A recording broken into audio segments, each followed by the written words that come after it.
Loh, gimana nih perasaannya yang baru datang ke Jepang nih? Yang baru bekerja di Jepang gimana? Bisa tidur apa enggak nih? Kayaknya di bawah tidur malah masih mimpi dimarahin aja waktu di kerjaannya. Kirain kelar kerja tuh udah gitu ya, nggak mikirin aduh tadi dimarahin apa, dimarahin terus gini gini gini. Sebelum tidur pun mikirin anjir, dimarahin terus aku. Tidur, mimpi mimpi pun dimarahin lagi. Nggak ada jeda buat nggak dimarahin. Aduh, itu resiko kerja di Jepang teman-teman. Jadi kelar kerja pun masih kepikiran aja kenapa ya dimarahin ya. Sebelum tidur pun kepikiran kenapa ya dimarahin ya. Sampai dalam tidur pun masih tetap kayak gitu. Tidur ayam gitu, kayak anjing tidur dimarahin kayak gitulah. Apalagi tahu besoknya bareng lagi sama orang itu lagi, waduh. Makin gak bisa tidur itu. Makin makin cepet tuh harinya itu. Jadi begitu pulang kerja, terus lihat di jadwalnya bareng lagi sama dia lagi, waduh, bareng lagi sama dia lagi. Tiba-tiba nggak tahu kenapa waktu tuh cepet banget, tiba-tiba pagi lagi. Bareng lagi sama dia lagi kan, waduh, dimarah-marahin lagi ya kan. Dimarah-marahin lagi, terus pulang. Pulang lihat di jadwal besok kan sama dia lagi, waduh, sama dia lagi. Kapan digantinya sama yang lain? Habis itu pulang, kayak gitu lagi, mikirin lagi anjing, aku dimarahin terus. Sebelum tidur juga mikirin lagi. Pas tidur ke bawah mimpi, di mimpinya mimpi kerja, dimarahin lagi.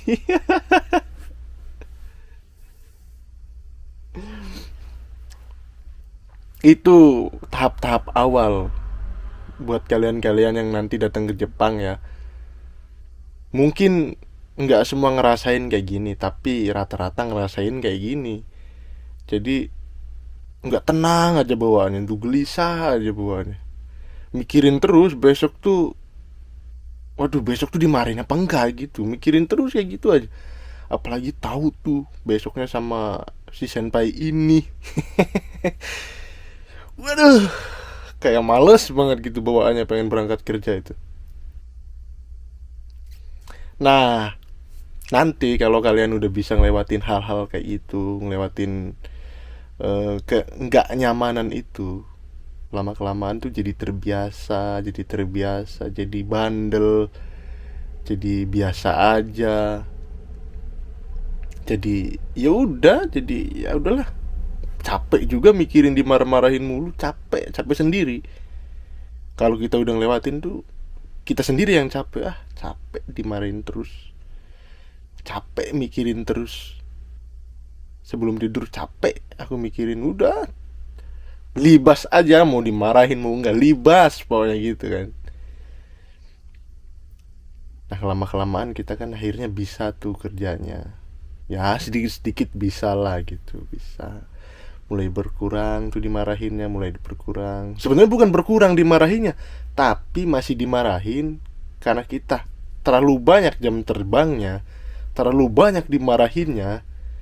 Jadi mereka marah tuh kayak udah biasa aja. Padahal kalau kalau kita ulik-ulik lagi, dulu juga emang dia, emang senpai-senpai orang Jepang itu emang kayak gitu, tiap harinya emang kayak gitu.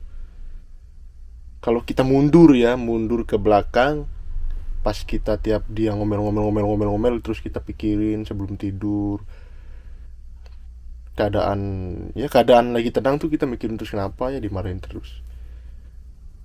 Karena tiap hari digituin terus, teman-teman tuh jadi kayak bandel sendiri, akhirnya kayak kok saya nggak dimarahin lagi ya. Sebenarnya bukan gitu, sebenarnya masih dimarahin, cuman karena teman-teman udah naik level, udah naik kelas, jadi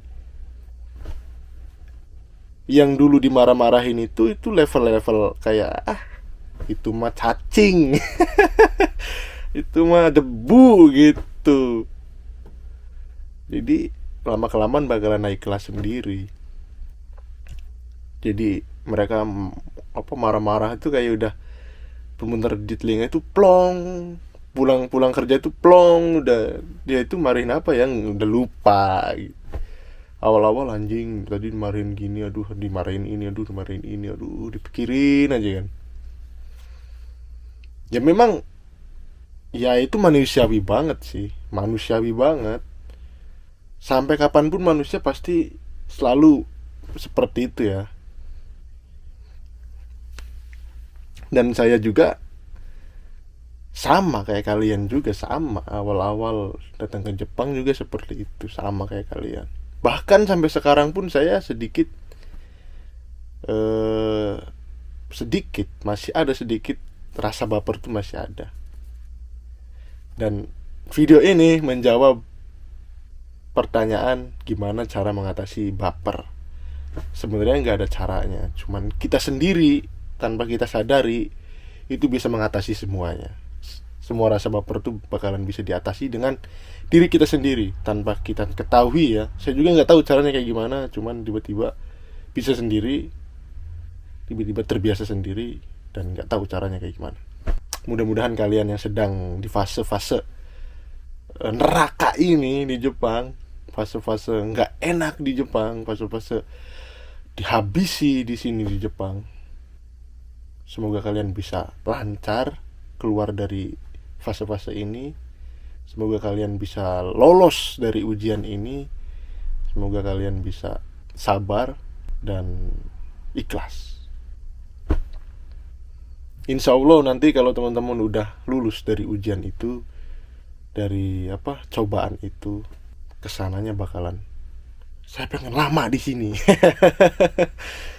Kenapa? Ya karena cuan. Apalagi kalau bukan cuan, ya kan. Yaudah, mungkin itu saja ya. Saya Ripin Bobo undur diri. Saya pengen bobo. Wassalamualaikum warahmatullahi wabarakatuh. Salam Wong Reang. Dah.